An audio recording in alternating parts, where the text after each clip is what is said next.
Olá, cursistas. Vamos começar a nossa unidade 2. E aí vocês não podem esquecer o que já foi dado na unidade 1, certo? Nessa unidade nós vamos trabalhar os seguintes temas: ética profissional, o perfil profissional e os direitos e deveres da profissão. Esse tema Edu adora.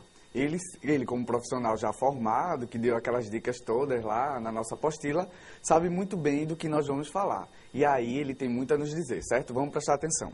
A primeira coisa que eu quero é que você preste muito bem atenção nesse pequeno esquema que eu e Edu fizemos para lhe mostrar mais ou menos que ideia é essa que tem que se juntar da unidade 1 com essa nova unidade.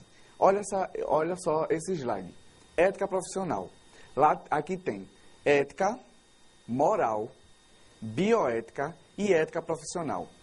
Esse esquema poderia estar ao contrário, poderia vir de baixo para cima, mas aí não tem nenhum problema. O que eu quero que você entenda é que a ética, a moral, a bioética são as bases, ou cria as bases, para a ética profissional.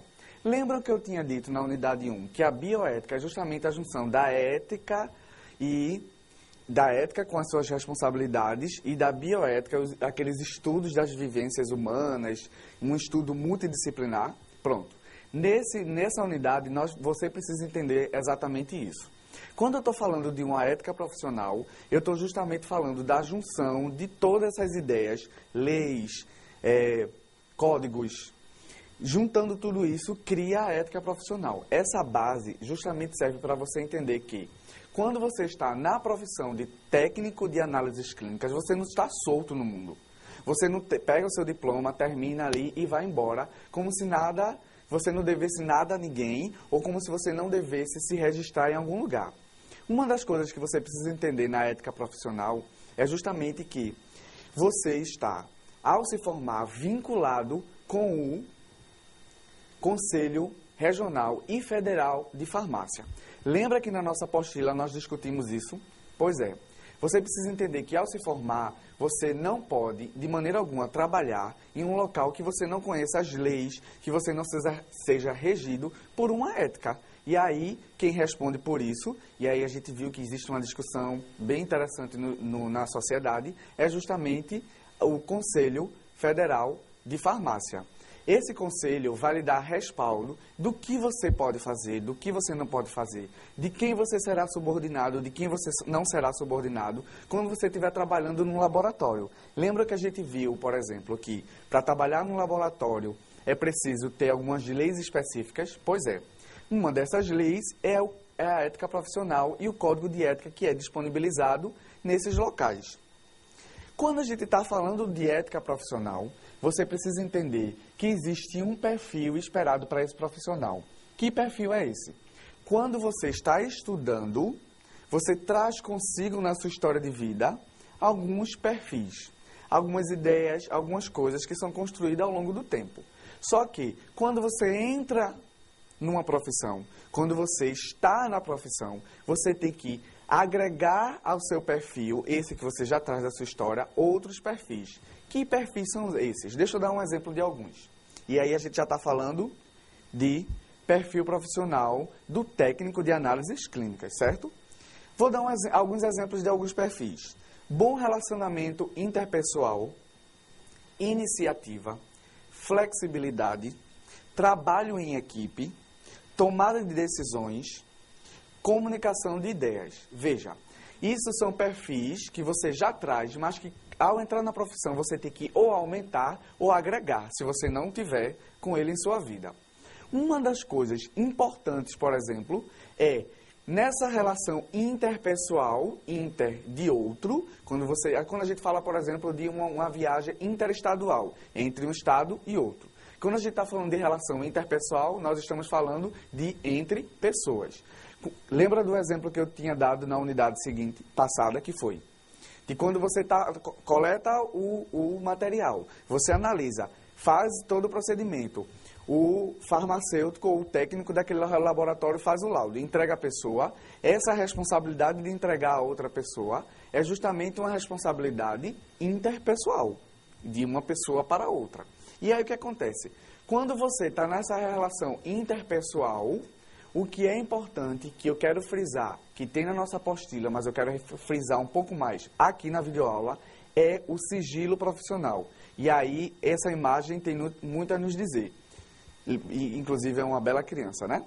Nessa imagem. Esse silêncio, esse sigilo que a gente traz como a ideia de um silêncio, é justamente o sigilo que você precisa ter em alguns aspectos. Seja ele no momento da coleta, até o momento da entrega do resultado. Esse sigilo vai justamente falar de um perfil que você tem que agregar a você depois que você se forma. Durante o seu curso, com certeza, e aí com uma máxima certeza quando você se forma. Você tem que evitar certos tipos de comportamentos que são muito comuns fora da profissão. Ouvir alguma coisa de alguém e chegar para comentar isso com outra pessoa, pegar uma informação e levar para outra pessoa, para outro local, um ambiente de trabalho. Na profissão de técnico de análises clínicas, assim como em outras profissões da área de saúde, você não pode sair fofocando por aí sobre a vida das outras pessoas. Veja, Edu tá aqui me lembrando uma coisa importante. Lembra daquele exemplo que eu dei, e ele deu também na apostila, justamente sobre o sigilo profissional, que era falando que uma pessoa recebe o resultado de um exame, e aí o técnico, na hora de entregar, deixa escapar o resultado daquele exame. Lembra do exame de HIV? Pois é. Naquele exemplo, eu estou provando para você, ou mostrando para você, que o sigilo ele precisa ser completamente coerente com o que você está fazendo. Você não pode, porque você sabe do resultado, e porque a atendente está muito familiarizada com esse tipo de resultado, você sair comumente achando que pode estar falando o que quiser sobre os resultados das pessoas. E aí é melhor que você não faça isso. Que você pegue o resultado, guarde consigo e acabou-se. Morre ali. Nada de sair compartilhando com outros colegas, nada de sair dizendo para as outras pessoas, para você não constranger. O sigilo é justamente para isso, para você não constranger e para você não sair divulgando algo que é particular de uma única pessoa ou de um único grupo, que é o resultado daquele exame. Outra coisa que eu queria falar com você, que está dentro dessa ética profissional, que é o nosso tema dessa unidade, são os direitos e os deveres da profissão. E aí, sobre isso, o que é que a gente precisa ver, com mais ênfase, e já tem lá na nossa apostila, é a resolução 485 de 2008. De que se trata essa resolução?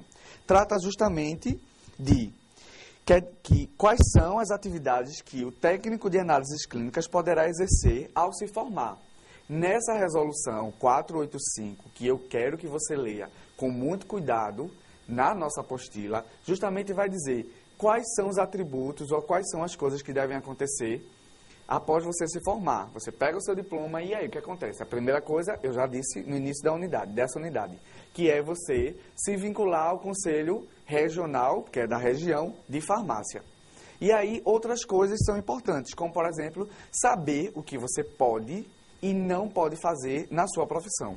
A coisa que você pode, por exemplo, é coletar o material, proceder aos registros desse material ou dos resultados, preparar as amostras de material biológico, auxiliar no preparo de soluções, e isso você encontra na resolução 485 de 2008.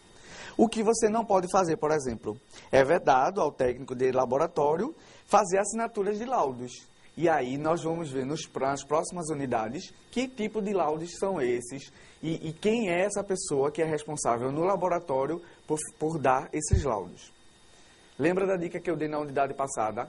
Separe um tempinho para fazer a leitura do seu fascículo. Lembre-se de guardar um tempinho para assistir às videoaulas e colocar todas as suas dúvidas, tudo que você quiser, ou as sugestões, pesquisas, imagens, no nosso fórum. Participe, seja coerente com suas observações, respeite ao outro, mas o mais importante de tudo é que você, no seu tempo, e aí a educação à distância está aí para isso, você estude e aí possa fazer as nossas atividades e possa responder às avaliações de uma forma legal, certo? Aguardo vocês na próxima unidade. Muito obrigado.